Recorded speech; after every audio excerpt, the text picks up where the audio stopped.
वफाकी हुकूमत की जानिब से सिक्योरिटी इदारों को मुल्क की सलामती के लिए खतरा बनने वालों को 3 माह तक हिरासत में रखने का इख्तियार शदीद तनकीद की जद में आ गया है। नाक़दीन का कहना है कि कौमी असम्बली से मंजूर होने वाले नए कानून के जरिए फैसला साजों ने जबरी गुमशुदगियों को कानूनी शक्ल देने का मंसूबा बनाया है। इंसानी हुकूक के कारकुन, हिज़्ब इख्तिलाफ की सियासी जमातें और वकला इंसदाद दहशत गर्दी कवानीन में तरमीम के तहत दिए गए इजाफी इख्तियारात को गैर आइनी करार दे रहे हैं। उनका कहना है कि तरमीम से सिक्योरिटी इदारों को मजीद ताकतवर बनाया जा रहा है। दूसरी जानिब हुकूमत का कहना है कि गैर मामूली हालात में गैर मामूली इकदाम करना पड़ते हैं और दहशत गर्दों के खात्मे के लिए सख्त तरीन कवानीन लाना जरूरी हो गया है। याद रहे कि इससे कबल बलोचिस्तान असम्बली ने भी सूबे में बढ़ती हुई दहशत गर्दी को कंट्रोल करने के लिए सिक्योरिटी इदारों को इख्तियार दिया है कि मुश्तबा अफराद को वारंट के बगैर गिरफ्तार किया जा सकता है। हाल ही में कौमी असम्बली से मंजूर करदा तरमीमी कानून 3 साल के लिए नाफिजुल अमल होगा, जिसके तहत मुल्क की सलामती के लिए खतरा बनने वाले अफराद को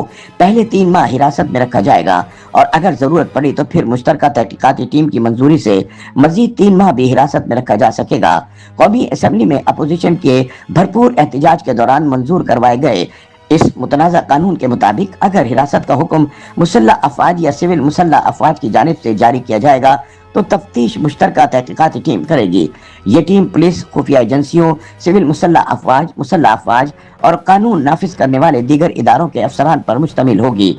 वफाकी वजीर दाखिला मोहसिन नकवी ने कौमी असम्बली में जमा कराई गई तरमीम के लिए तहरीरी वजू में बताया कि मुल्क की सलामती को लाहक संगीन खतरात पर मुश्तबा अफराद को तहवील में लेने की इजाज़त इसलिए ज़रूरी है कि दहशत गर्दी के मंसूबों को अमली जामा पहनाने से पहले नाकाम बना दिया जाए। उन्होंने बताया कि इस तरमीमी कानून से कानून नाफिज करने वाले इदारों को दहशत गर्दी के खिलाफ मज़ीद मौसर कार्रवाइयाँ करने के लिए कानूनी जवाज़ मिलेगा। पाकिस्तानी हुकूमत का मौक़िफ़ है कि इंसदाद दहशत गर्दी के कानून में की गई ये तरमीम नई नहीं, इससे पहले 2014 में भी तरमीम से 2 साल के लिए कानून में ये शिप मंजूर की गई थी, जिसके तहत सिक्योरिटी इदारों को ये इख्तियार था कि दहशत गर्दी से मुताल्लिक सरगर्मियों में मुलविस मुश्तबा अफराद को 3 माह तक हिरासत में रखकर तहकीकात की जाए ताकि दहशत गर्दी से मुताल्लिक मुमकिन कार्रवाइयों को रोका जा सके। दूसरी जानिब इस कानून के नाक़दीन का कहना है कि बढ़ती हुई इंतहा पसंदी और दहशत गर्दी बड़ा चैलेंज है, लेकिन सिर्फ कवानीन में तरमीम हल नहीं, इसलिए एक जामे हिकमत अमली बनाना जरूरी है।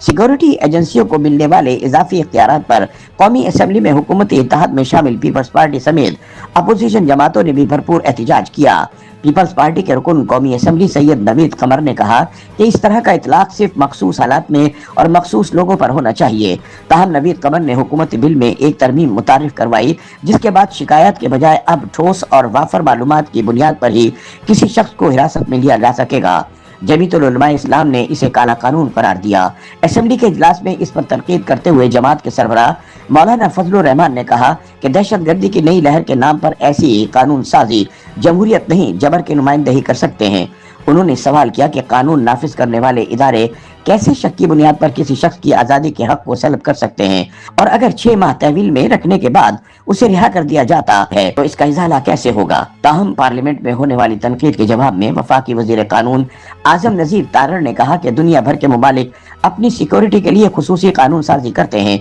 और ये कानून सिर्फ मखसूस हालात और मखसूस मुद्दत के लिए है। उन्होंने कहा कि कानून के तहत ठोस वजूहात की बुनियाद पर गिरफ्तार किए गए शख्स को 24 घंटों में मजिस्ट्रेट के सामने पेश करना होगा। दूसरी जानिब वजीर मुमलिकत दाखिला तलाल चौधरी का कहना था कि इस कानून से मिसिंग पर्सन्स के मसले से निजात मिलेगी।